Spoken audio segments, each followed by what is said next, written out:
Hello out there and welcome to Public Conscience. This is the anti-corruption program produced by the Progressive Impact Organization for Community Development, PRIMOG. PRIMOG is a civil society group with the mandate to promote good governance, participation, and accountability in Nigeria. I am Adaobi Obiabomo, and with me today is Chidozie Ogbonnaya. Welcome to the program. On Public Conscience, we seek to evolve a corruption-free society through the amplification of corruption stories reported by our partner media organizations and drawing citizens and government's attention for democratic actions against it. This program is supported by the MacArthur Foundation. Today we will be beaming the searchlight on reported corruption at the local government level and specifically on the illegal and arbitrary taxes demanded by officials of Abuja Municipal Area Council, AMAC, which is affecting thousands of business owners. Are you a taxi driver, tailor, food vendor, big or small business owner in Abuja? Today's discussion concerns you and I. You will hear how alleged fraudulent activities by AMAC officials endanger the survival of businesses in the nation's capital. And to make matters worse, there is no guarantee that these taxes and levies collected are remitted into government coffers. As a business owner in Abuja, how much tax or levy are you required to pay? And when you pay these taxes and levies, do you get receipts for them? How can we ensure accountability in the taxes and levies collected by officials of AMAC daily? Alright, be ready to join us through the phone and text messages in the course of the conversation. The WhatsApp phone line to send your message is 09022656167, and that is 09022656167. This is for message only. I want to encourage you to send your messages as soon as possible to 0902 265 6167. Or for those of you watching via our Facebook page, you can also send your messages to official PRIMOG. The numbers for calls will be given out shortly. About a month ago, an investigative report published by the International Center for Investigative Reporting, ICIR, revealed how thousands of business owners in Abuja municipal area suffer indiscriminate taxation and extortion in the hands of officials. The unwholesome activities of some of these AMAC officials goes a long way in affecting the livelihood of citizens, ease of doing business, and remittances into the appropriate government accounts.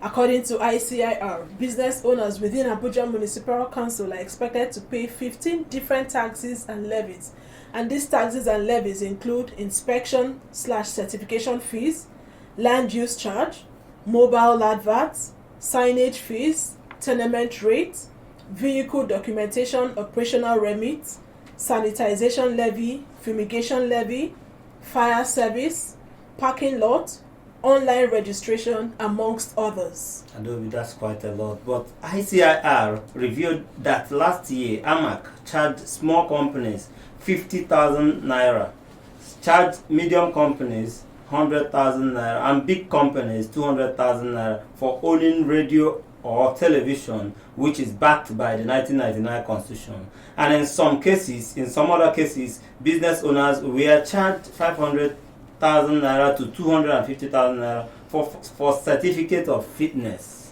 For emphasis purposes, I want to say that again, that small business owners were charged between 250,000 naira to 500,000 naira just for certificate of fitness.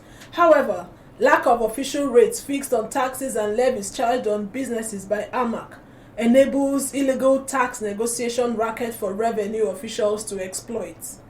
Unfortunately, the extortion of citizens doing their businesses in the name of taxation have become popular with large, medium, and small businesses on the brink of shutting down.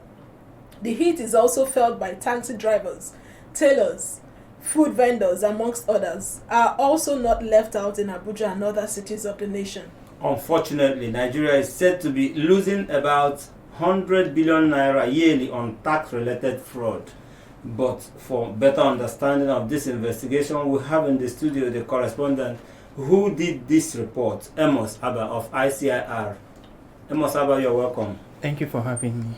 And we are expecting to join us as we continue this conversation, a victim of the shady tax deals by AMAC officials. Well, let's start with Amos Abba. Could you give us an overview of your investigation and the high points of your findings? Okay, there were reports actually of AMAC officials extorting business owners and also residents through various taxes, and they were arbitrary in the sense because my findings revealed that the charges were not fixed. For example, say a tax like for certificate of fitness varies. Maybe in a year they might charge you 500,000, the next year they might charge you 250,000, and like that. So it was on the basis of such reports, and after reaching out to people who were actually affected, I decided to go onto the field to find out what was actually going on. And my findings revealed that some of these charges, these taxes that are being paid by business owners usually don't even get into the coffers of the government. They go into the pockets of the officials. So I did an undercover investigation, reaching out to some of the officials who were identified, so to say, in quotes, to be notorious for activities like that. And I reached out to them claiming to be someone who wants to pay taxes, and I want the tax slashed by over 50%. And they agreed, and they wanted me to pay the money into their account. So from my findings, into their personal account. Exactly, their personal account. So from my findings, I found out that business owners were charged arbitrary taxes, and for 10 to 15 different kinds of taxes. And these officials are in the business of making ends meet, their own ends meet through these taxes. I think that's majorly what the investigation is about. Okay, for the benefit of the person listening to you, when you say certificate of fitness, what does it mean? It is claimed to be a certificate that is to ascertain the structural, I think the structural position of a building in terms of engineering. For example, in Lagos State, for example, there's a certificate of fitness. Maybe when a house is built, the government officials come to inspect the house to ascertain if there are structural defects or things like that. They look into things like that. So a tax is paid once, and it's just to say this building is fit for habitation. But in Abuja here, they come every year, and usually they don't even carry out any form of inspection. What they just say is bring a document to say, a demand of notice to say you are expected to pay certificate of fitness tax every year. Okay, so if I got you clearly, certificate of business, it's for the owners of the building, not necessarily the occupants of those buildings. Exactly. But in this case, the occupants are made to actually pay the tax. For instance, I have a business. I rented a shop, for instance, in an apartment. Every year I'll be getting I'm supposed to pay a certificate of fitness charge as tax to AMAC. Me not being the owner of the building, but the business owner in that building, I'm expected to pay. Yes. So, but the owner of the building, I would have paid for the initial year, the certificate of fitness. Then subsequently, the occupants of those buildings are the ones that would now pay for that certificate. Yes. All right, but you were on the field. Yes. You saw it all. From your findings, how much of an impact does this extortion through taxes have on businesses and economy of Abuja dwellers? Yes, businesses are shutting down. The cost of maintaining a business is actually going high. I think some of the people I even spoke to, some of the people who were affected, they had to go off renting physical shops or physical spaces to go online. For instance, I spoke to a caterer, and one of the things the person said was that renting a shop was going to be very difficult because she won't be able to pay such arbitrary taxes. It's going to actually impact her business negatively because she was spending more on the taxes than even the profits she was making from her business. So businesses are likely to shut down. Economy is likely to be stagnated. The possibility of people going out of their jobs is also there. So it's negatively impacting business in Abuja. Okay, so do you think that if citizens Yes. go through the right processes and procedures, Yes. there will not be opportunity for extortion? So if I'm supposed to pay a tax of 100 for a certificate of fitness, 100,000, Yes. and I know this is the stipulated amount I'm supposed to pay, Yes. but I want to shortchange the government, I want to pay lower, Yes. is that not an opportunity for me to be extorted because I did not go through the right process? Okay. I think it's a two-way. I think it's it's a two-way street thing. Yes, it's an opportunity to be exploited. Yeah, but you see, the tax officials are actually taking advantage of people not knowing. Or people taking the wrong turn to also break the law. So he who gives a bribe and he who pays the bribe are both guilty. Yes. Okay, joining us is Mr. John. We'll address him as Mr. John. You're welcome to the program. Thank you very much. You are one of those that was affected by the taxation and extortion by officials of AMAC. So would like you to share your experience of extortion and multiple taxation by AMAC officials while doing your business in Abuja. All right. Thank you very much for this privilege. My business is in the line of real estate, so we manage properties, commercial, residential, and we collect money on behalf of our landlords, remit them. So you get what I'm trying to say, real estate business. Now, property on its own is subjected to many taxes. Those from the FIRS and other taxes are incumbent on property. But that of the Abuja Municipal Area Council, AMAC, it's becoming alarming because you have the taxes coming in various forms. And if you really narrow down to what these are, it's almost the same thing. You taxes on environmental sanitation, taxes on environmental services, taxes on kiosks and mosques, kiosks and shops, premises operation, tenement rates. Of course, that one is a household name. It goes on. Now, recently they brought TV and radio. So, if you list out the taxes a business unit should pay for operating a business in Abuja, then the climate is not conducive for business to operate. Now, another thing that is very... You mentioned TV and radio. TV and radio. So if you own a business and you have TV and radio there's a specific stipulated amount that you'd pay as tax. As tax, yes. You haven't been paying this before? We haven't been paying this before. When was it introduced? The demand notice came this year. Early this year. TV and radio. And I asked the person that brought it, I said, what is this for? Because I saw it, I was tempted to believe that it's supposed to be for those who operate radio marks, those into communication line of business. He said no, that the fact that we have a TV, he pointed to a TV in the reception, the fact that we have a TV in my office, that I should pay tax. I should pay the bill for it. So from what you just said, there was no form of sensitization by AMAC to inform business owners that there's a new form of levy or tax that business owners would have to pay. Not at any point. They just bring the bill for you. And another idiosyncrasy about them is it's subject to negotiation. So they'll bring the bill, write a number, call. What can you pay? It always boils down to what can you pay on this. No justification as to why you're paying this, what this is for.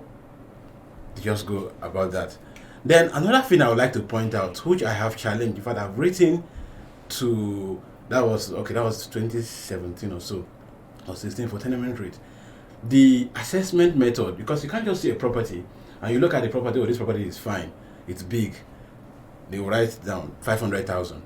The same land, not knowing that properties are built on an apported land. So if this your property is occupying a 450 square meter, the next one is 460 square meter.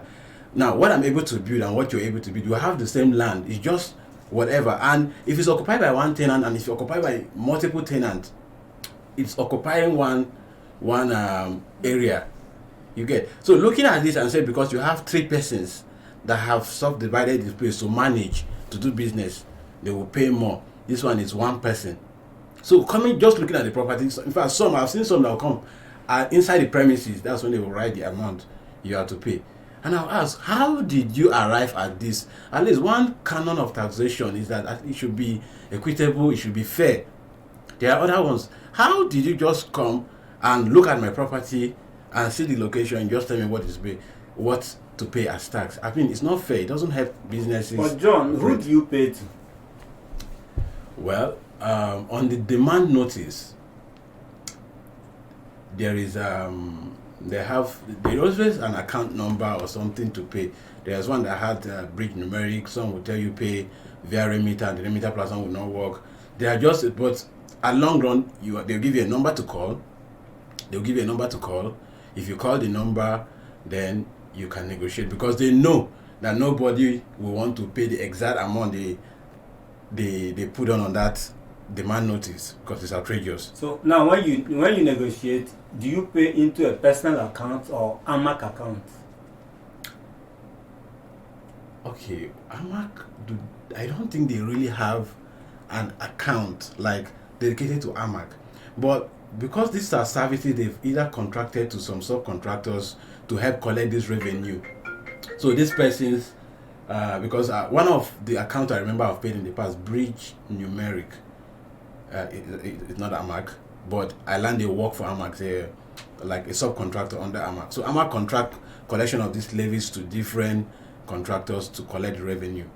Right. So end up paying to them. But is it official that those subcontractors or those contractors are actually the ones approved by AMAC? So you don't pay into a wrong account. Maybe it's someone somewhere who is doing an illegal business and using another company to siphon funds or extort citizens. I can't say much on that, because my experience with the last one, we had to go to either court someone, or I attended a court. It's a mobile court, of course, and I saw the AMAC counsel, and then he also mediated into the process, and we still paid into the same account. So they're associated, I suppose. Okay, with all these experiences, painful experience, if I would use that adjective, so have you found time to file any official complaints to AMAC authorities or the chairman over the multiple taxation or extortion? Personally, I have not done that. I know I have written for tenement rate. I've written to the Usetu office, and I complained because as an estate surveyor and valuer, I know a little bit of taxation and tax and rating, and I know how rate rate should be assessed, because it's supposed to be based on the annual value of a property. I know how to value a property. So I did a sample to show them that, look, this is actually how it's meant to be.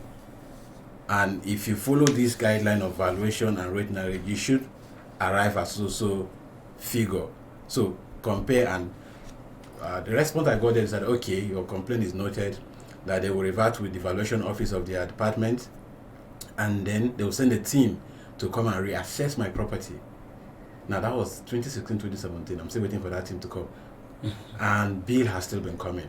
When I inquired further on this, look at this letter, there's a received copy from you. What the action? They say I should first go and pay at least 50% of what is on the bill. Then I can now come, that I have shown good faith, that I want to pay, that I can now come. They will now look at my concerns and address it or possible revalue. So that's where we've been. So since 2016 till date, we've not had a revaluation. And is there any opportunity for you to scale up your issue? Is there another person or office for you to report to? I've not made detailed inquiry into that. Okay. We've just been managing and negotiating and then talking to the staff.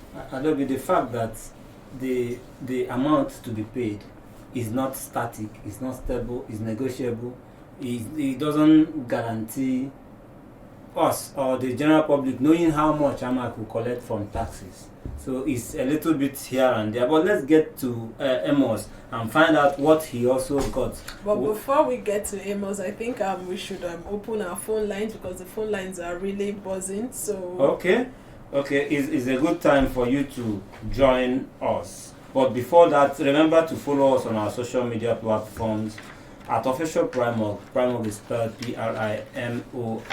And remember that the program is interactive. The WhatsApp phone line to send your messages to 0902-265-6167.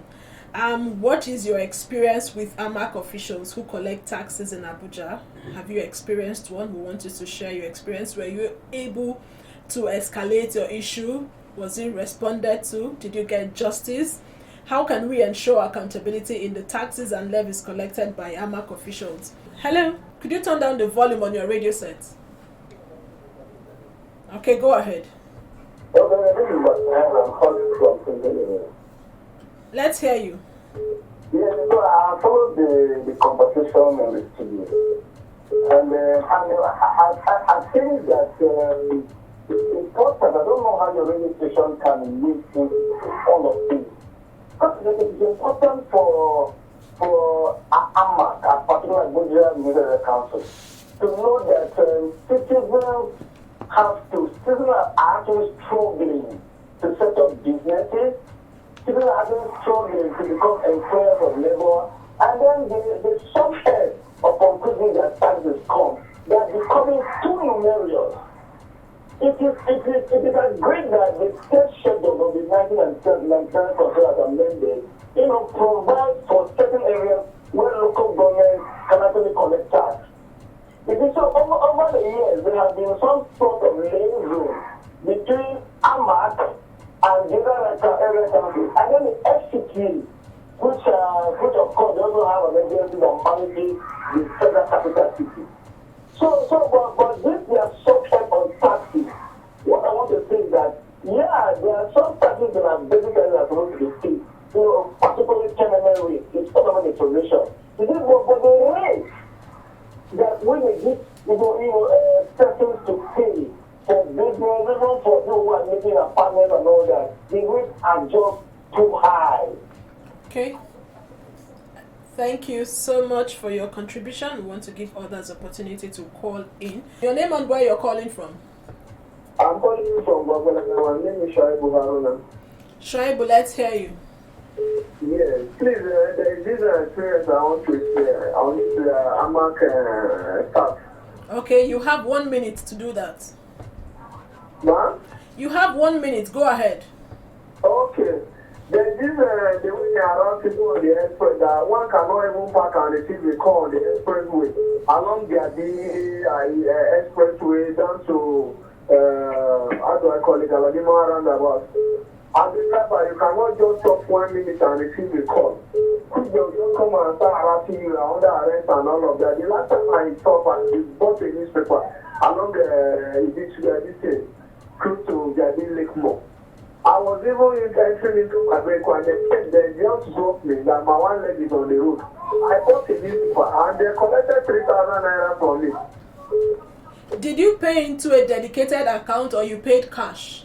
They collected the cash in their hands. When they took me to the GT Bank in Jadi there, where they have their bank. Okay. Were you giving receipts for the 3,000? Yes. Okay, thank you so much. I want to believe that AMAC officials are listening because we submitted a letter requesting that AMAC sends an official to this program next week because we are still continuing with the issues. Hello, let's hear you. Your name and where you're calling from. Okay, my name is Damien. I'm calling from Abuja. Damien, let's hear you. Okay, please, my question is, this AMAC people you're talking about, are they the ones that normally laws do carry around as well? I didn't get your question. The question is, this AMAC now, the ones that do those halos do carry around, are they working under AMAC as well? Okay, thank you. Those are environmental officials. There are a whole lot of them. So there are a whole lot of officials from different government MDAs. But what we are looking at is the extortion by AMAC officials. Some AMAC officials against business owners. Hello? Your name and where you're calling from? My name is Ahmed James. I'm calling from Abuja. Have you experienced any form of extortion by some AMAC officials? Not really. I am calling to what incident that happened yesterday when I was going to Maraba. Okay, you have 1 minute to do that. Okay, thank you. I was going to Maraba and I boarded a vehicle from Area 1 going to Maraba. So the VIO, the road safety on the way, harassed and happened to me to run away with my belongings. So I'm calling to make a report in case you can help me get it so that if across the room, you can bring it to a station, please. If I heard you correctly, you said the person that attacked you was a road safety official. I harassed the taxi man. Okay, did you by any chance get the name of that official? Not I could not because I was interested in trying to get the taxi man while he absconded with my luggages. Okay. And the AYD bridge, that's bent. That's where they operated yesterday. All right. Thank you. It's This is a case of okay. Test. He can send us a text Yes, message so that we can escalate. And 0902 265 6167. 0902 265 6167. If you're just joining us, you're on to Public Conscience on Radio. It is a production of Primark, the Progressive Impact Organization for Community Development, and we are looking at reported tax corruption against Abuja business owners by some AMAC officials. The report was done by the International Center for Investigative Reporting, and we have in the studio Mr. John, who is a victim of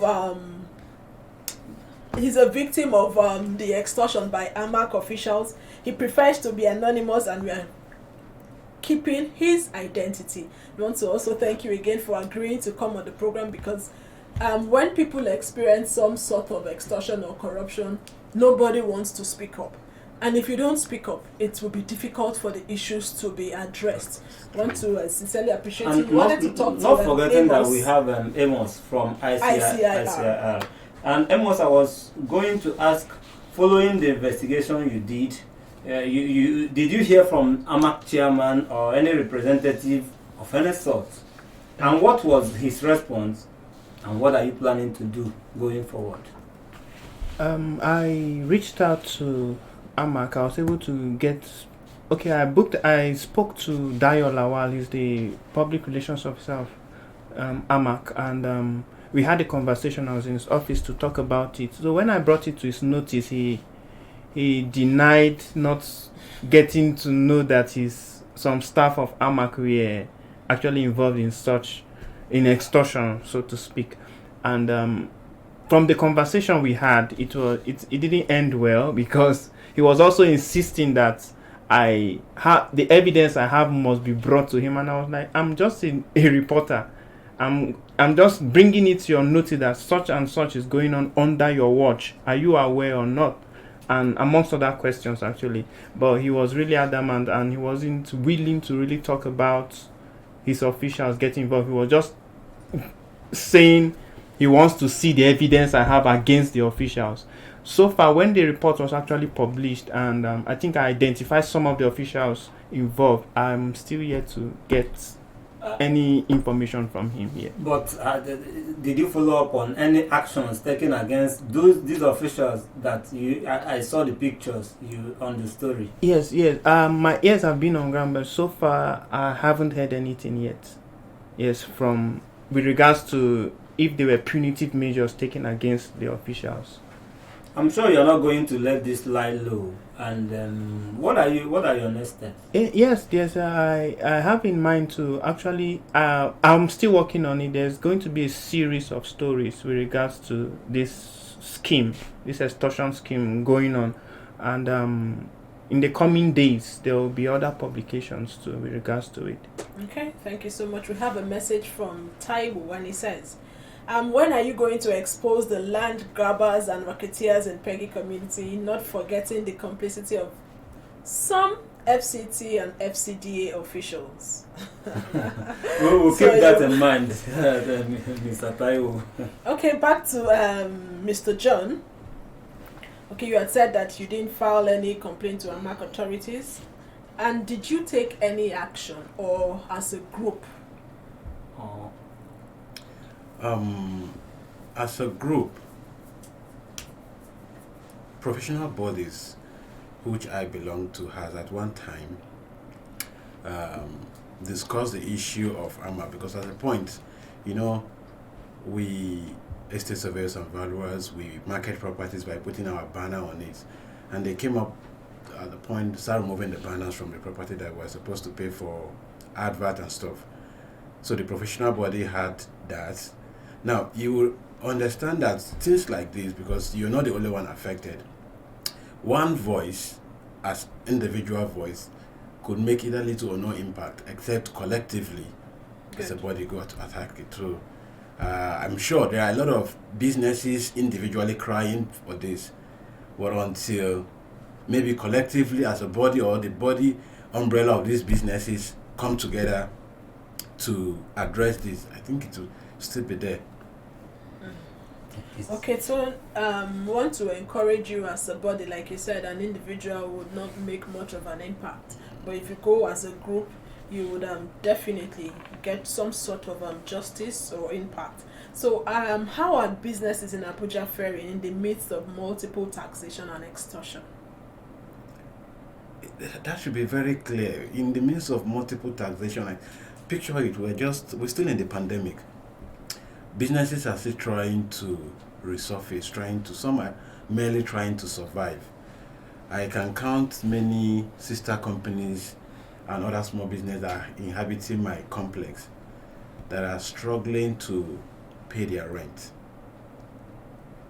Now, a business trying to pay rent, trying to pay 1 or 2 or 3 staff, and also running costs, now having this outrageous bill to also battle with, they won't fare well. Okay, for those of you listening to us, businesses will not fare well, and government had initially said that the ease of doing business. Hello? Your name and where you're calling from? My name is Mr. I'm calling from Abuja. Are you a business owner? They are extortioning. They're not meant to collect all this money. The other time they knock up my shop, money that is spent for a year, and I think it was the 20,000 I had spent 10,000, which is spent for the whole year. By June, they came and they knocked up my shop. I had to go to AMAC when one of them directed me to open my shop. Last week again, they brought this radio and television thing that was to pay 100,000 for a medium shop. I asked the guy, if you were to be excused, will you do the same thing? He said, no. Till now, they're still bothering me. Television, I only use CCTV. He said it's the television too. So that's it going. You want to encourage us, or you want to kill the business for us? You said 100,000 for just radio and TV. For a medium, she said for a medium shop. For radio, she was specific, for radio and TV. Yes. They say, do you have radio and TV in your house? Let them not come close. Okay, that's on a lighter note. But again, the extortion is outrageous from what she said and from what Mr. John had initially said. He just confirmed what John said, because she said her business for a medium shop. Exactly. So it's just. The government cannot employ everybody. Over time, we want to encourage people to set up small businesses because the rate of unemployment is high. Quite high. These small businesses would definitely, one way or the other, reduce the number of the unemployed. it's either you employ one person or two people. No Yes. matter how small the number is, you are reducing the number of the unemployed outside there. So when you don't encourage people to do businesses, That means everybody will queue up for government job. that That government is cannot nowhere. employ everybody. You understand? So can I point out something again? Please do. Yes. Now, AMAC, we have 6 local government in Abuja. Yes. AMAC is just one of them. Now, most of these taxes, if you count them, about 8 or 9 of them applies only in AMAC. So that means Where the big boys where are. exactly. So when I asked one of the person that administered the bill, I said, look, people in Bakolada Area Council, Buhari Area Council, don't get to suffer what people inside here are suffering or within AMAC. He said, because people here have money. That's just, I'm sure he's actually less informed to give that, but that's the mentality that people within the city center have money. And besides, we should collect money from them. So they don't go about In the other area side. councils. or other area councils. Okay. Maybe let's see who is there. Hello. Okay, your name and where you're calling from. Are you an AMAC official? Go ahead, Paul. Yeah, my take is this. One thing I've also discovered is that sometimes when you buy a property, especially in Lupe Agri, you buy a property and SHP or whoever they call themselves, they will come and tell you, in order to change the documents to reflect your name from the original owner, that you should pay 1.5 million naira. My question is, how much is required and what is required to change the document to another man's name when due processes have been followed? Why 1.5 million? This thing is so outrageous. We are killing ourselves in this country. Please, government should look into all of this. Where is this money being going to? And yet in every state there is no single development. All the roads are bad. That's to the presence of everything. Where is this money going to? Why do we pay so much? Why are we like this in this country? Okay, thank you. You've asked some valid questions there. And Where is the money where is the money going going to? to? We need to follow the money. And Is it an individual account or the government coffers? Amos, you've just been. I want to get to Amos on certain issue here because you I believe you saw a lot of things on the field. So what is responsible for this booming extortion and corruption by some AMAC officials? I think it's a lucrative business for them. People have taken it, or some of them that are actually involved have seen it as an opportunity to make more money. And since people are really not talking about it, so it's just in hushed tones. So it's allowing it to thrive. So it's an opportunity for them to make quick money and feel their You're enrich saying themselves. citizens are silent. Yes, to a very large extent, because this has been a practice that has been on for many years, and it's underreported. Most people are actually afraid to speak out, and being afraid to speak out actually didn't stop it. It's emboldening it. Exactly. So what do you have to lose? So I think that's one of the main issues. People have not been bold about it, to speak about it and come boldly to say this issue has to be addressed. I think that's one of the reasons why it has thrived for so long. Would you consider this petty corruption? I don't. It's an extortion ring.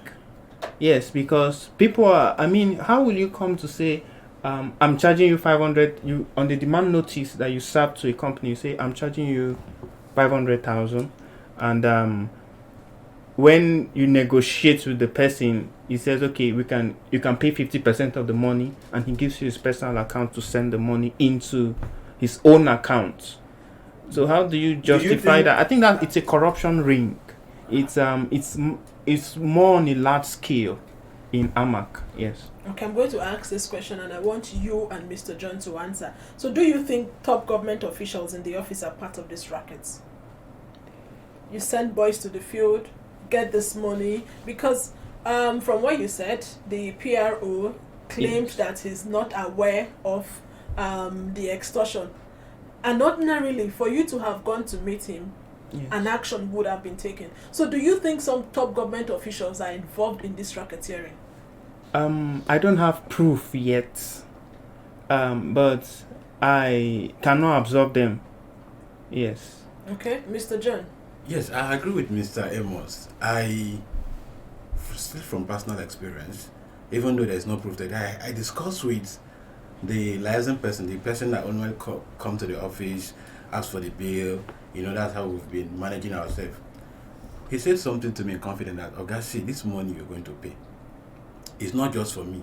You know that, okay, there are some outstanding that have been there in the past." So I was telling him that, look, he said he will clear the outstanding, but they can't do this alone. They need to give so person who's aware for it that will pay so amount. They will put this in the bank and use this one to clear all my arrears and get a clean slate. So that suggests that there are people who are in top places that with their powers things can be done, and for them to do those things, hand must greet hands, so to speak. You get now. Still on the ease of doing business, I think to get these things straight forward, because I will still talk from my angle in the real estate managing commercial properties. Sometimes some businesses, to project their profits, will have an issue. Look at the cost they might likely come up. They call it running costs. You count everything off, and then salaries, itemize it out, and then you can project the kind of profit you will make. And I think based on that, some people might even take facilities from the bank because they'll think this or this. They've seen the viability of their business. Now, if we factor in a tax, maybe let's say the tenement rate that have been there, everybody knows tenement rates, and you put tenement rate that this is what you're going to pay for the year of 2021.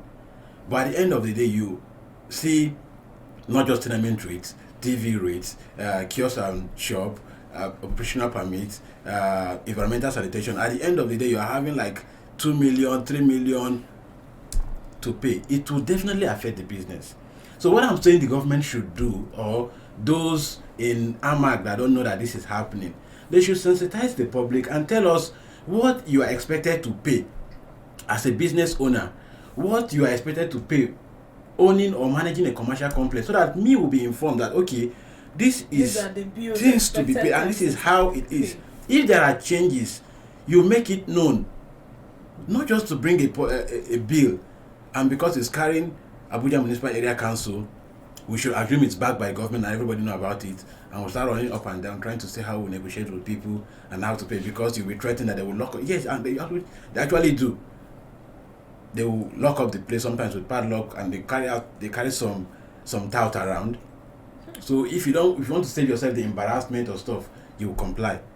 So I think the government should wade into this so that people will know what they are out to face in terms of tax from AMAC, and know the ones that are legal, and they plan for it in advance before it surfaces. John, but are you bothered that some of this money may not be going to government coffers? Yes, I am bothered, because if you're paying for something, it is you might want to ask what they are using this money to do. Taxes will not be a burden on us if we see the result of those taxes. If I pay you money and you are using it to fix a road, lighting up street lights, do things that I'm benefiting from, I will be eager to pay.